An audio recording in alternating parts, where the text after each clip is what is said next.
Câmara pode criar novas regras para plataformas de mídia digital. É a Lei Brasileira de Liberdade na Internet. O objetivo é combater a desinformação com mais transparência. A proposta atinge redes sociais, ferramentas de busca e serviços de mensagens que cheguem a pelo menos 1% da população, o que hoje equivale a 2 milhões de pessoas.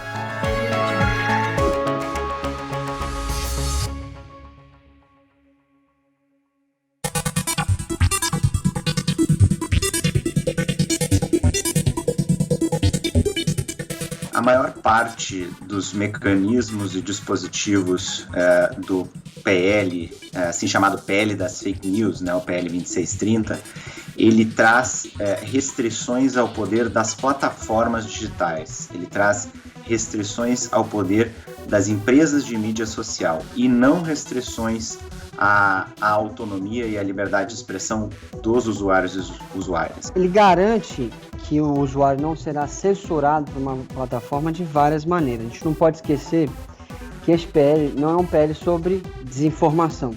Ele é um PL de transparência, responsabilidade e liberdade na internet. E o primeiro grande passo que ele toma é transparência, em relação a duas coisas. Em relação à moderação de conteúdo e em relação a conteúdos patrocinados.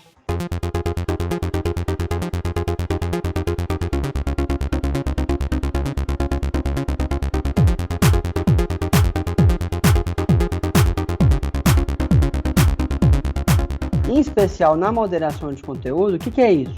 As plataformas elas já fazem um monte de coisas com os nossos conteúdos. Elas derrubam post, elas marcam post como sendo desinformação, como tendo violado os termos de uso, como tendo violado propriedade intelectual e uma série de outras coisas.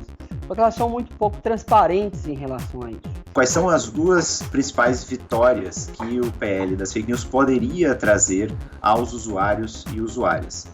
Principalmente devido processo e transparência.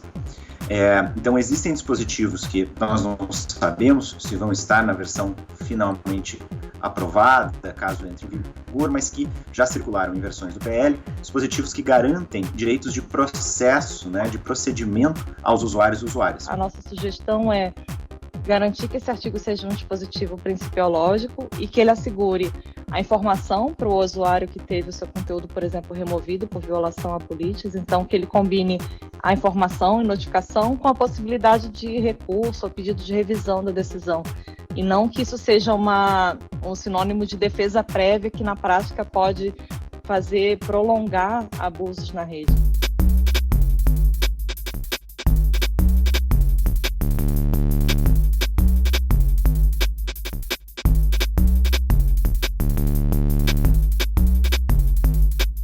Não acho que seja realmente ideal se transferir para as plataformas uma espécie de poder de polícia que é típico da administração pública de, independente de ouvir a parte contrária, retirar esse conteúdo da internet. Vamos ter, sim, possibilidades de derrubar conteúdos que sejam agressivos, discriminatórios, preconceituosos, pornográficos, atinjam a determinadas minorias, mas mediante um contraditório que a legislação deve trazer no seu bojo. Um contraditório a fim de que a pessoa possa fazer a sua defesa e, com isso, demonstrar que o seu conteúdo era correto e era adequado para determinados grupos sociais. Obrigações que são criadas para serem cumpridas não pelos usuários, mas pelas empresas de mídia social, no sentido de informar o público, informar a sociedade brasileira, os números e informações gerais sobre a quantidade de posts que são removidos a por discurso de ódio, a quantidade de pessoas, usuários e usuárias que são banidas, que têm as suas contas punidas por fake news e assim por diante. Porque é uma atuação dessas empresas que hoje é feita sem nenhuma transparência e isso é ruim para os usuários.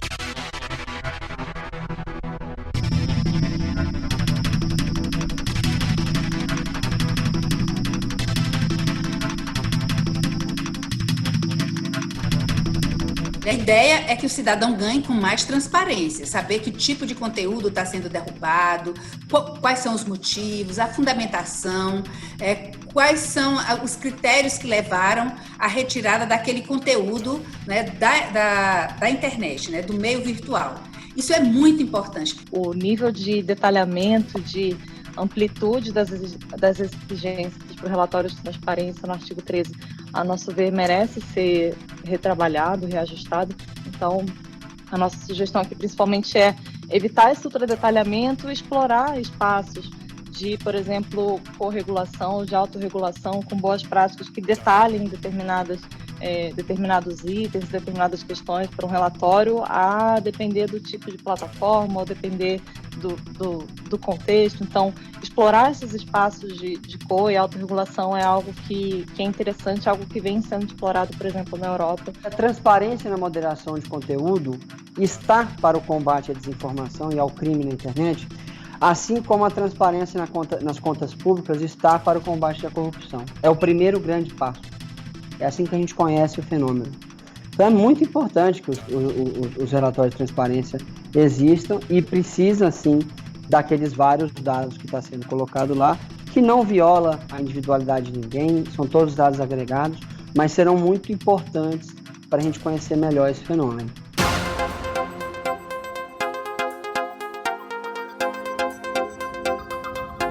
Muita gente navega nas plataformas e acaba se informando pelas plataformas, né?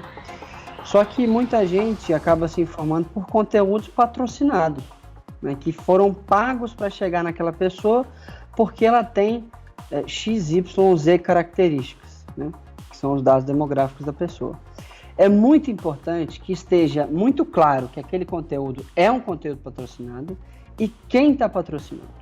Por quê? Porque à medida que você conhece, sabe que é patrocinado e quem está patrocinando, você se empodera na sua opinião. Você pode saber assim, essa aqui realmente parece que não vale a pena seguir isso aqui, ou realmente parece que vale. Isso dá mais poder para as pessoas, isso dá mais informação para as pessoas decidirem o que acreditar ou não, né, o que seguir ou não dentro da internet.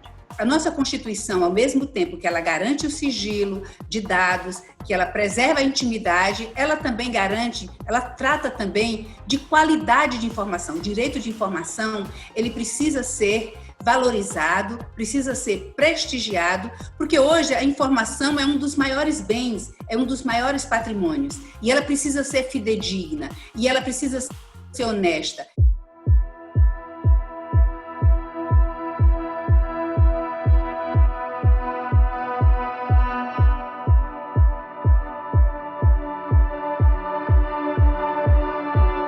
A questão da identificação, eu repito, a identidade, ela é um patrimônio pessoal, é um patrimônio da família, é um patrimônio dos amigos e é, às vezes, um patrimônio até mesmo do negócio daquela pessoa. Então, é importante isso. É o direito à intimidade, ao sigilo dos dados, né, que a Constituição garante. Só que dados se transformaram num grande negócio, num grande patrimônio. Então o legislador tem que se equilibrar no sentido de que esse anonimato, mais uma vez, não seja benefício, não se abuse desse direito, mas também não há um escancaramento dos dados. É importante de registrar também que na internet, de uma maneira geral, essa figura do anonimato, ela merece muitas aspas, porque navegar na internet é deixar rastros, né? E para além disso, a lei brasileira já tem meios que permitem a identificação de usuários. O Marco Civil da internet, por exemplo, já tem regras satisfatórias que permitem a identificação de usuários, por exemplo, por meio do fornecimento de número de IP. Essa lei, a gente está fazendo modificações nela para que ela se torne totalmente alinhada com a Lei Geral de Proteção de Dados. Os crimes que são feitos na internet, seja a questão da desinformação, seja crimes de fato, eles acontecem com contas falsas, eles acontecem com dados roubados de pessoas comuns.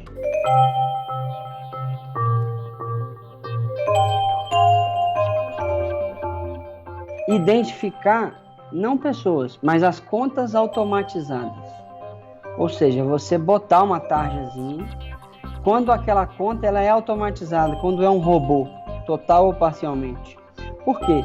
Porque isso empodera o usuário para ele saber que ele não está conversando com uma pessoa, ele está conversando com um robô.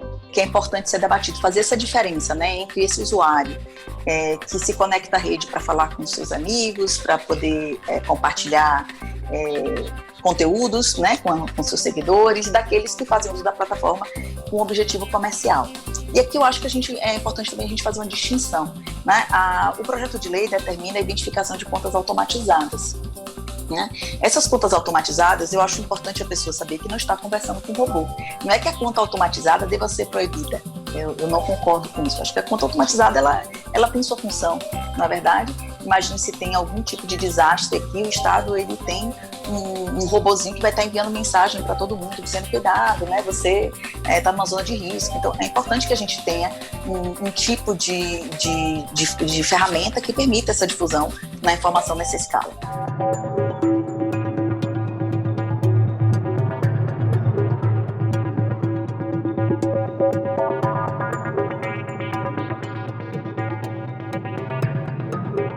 A gente tem que verificar em que medida a gente não vai estar vulnerabilizando as informações de todos em detrimento de alguns, né, que usaram do serviço de maneira a contrariar até os próprios termos de uso da plataforma, né, do serviço de mensageria nesse caso, e a gente pode estar vulnerabilizando todas as nossas mensagens, né? Se a gente for imaginar o que a gente falou hoje no WhatsApp com alguém, por Telegram, sei lá, o serviço de mensageria que você utilize, você jamais gostaria de ter essa mensagem de alguma forma divulgada, né? São suas mensagens mais íntimas. Primeira coisa a saber só vai guardar os dados, como bem definido, de mensagens encaminhadas por mais de 5 pessoas e que atingiram mais de 1.000 pessoas em envios coletivos. No 1 a 1 não vai também. Ou seja, é grupo, lista de transmissão e similares. Segundo, a guarda de dados é dos metadados, não é do conteúdo, né, escrito ou mandado em áudio ou vídeo pelas pessoas, é dos metadados. O que é um metadado? É o IP, quem mandou, quando mandou, o tamanho da mensagem, etc. Mas não fala de conteúdo.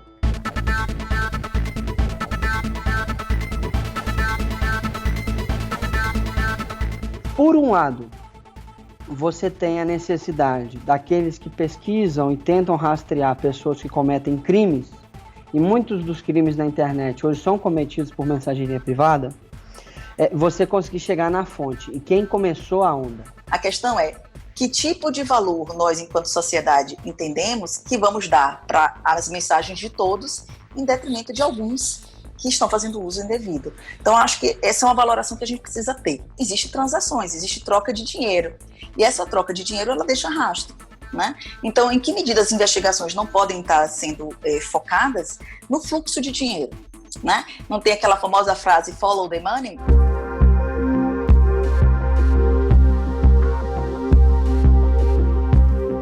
Nós temos que saber quem está financiando fake news, desinformação. Claro que conteúdos outros que não tenham correlação com os temas fake news ou desinformação, mas se forem, por exemplo, temas eleitorais, nós precisamos saber quem está por trás dessa informação, que interesses tem essa pessoa e quem financia o quê. Nós acreditamos que é possível, de fato, compatibilizar transparência por um lado e privacidade por outro. Eles não precisam, não deveriam se excluir. Eu acho que um dos patrimônios maiores que esta lei deve promover, além da reputação pessoal, da boa reputação pessoal, é a democracia. É o risco da artificialidade ou artificialização de debates e de conteúdo. É o risco de nós hashtagizarmos a democracia. E isso nós temos que cuidar com muito afinco, temos que cuidar com muito zelo, porque é um patrimônio inestimável.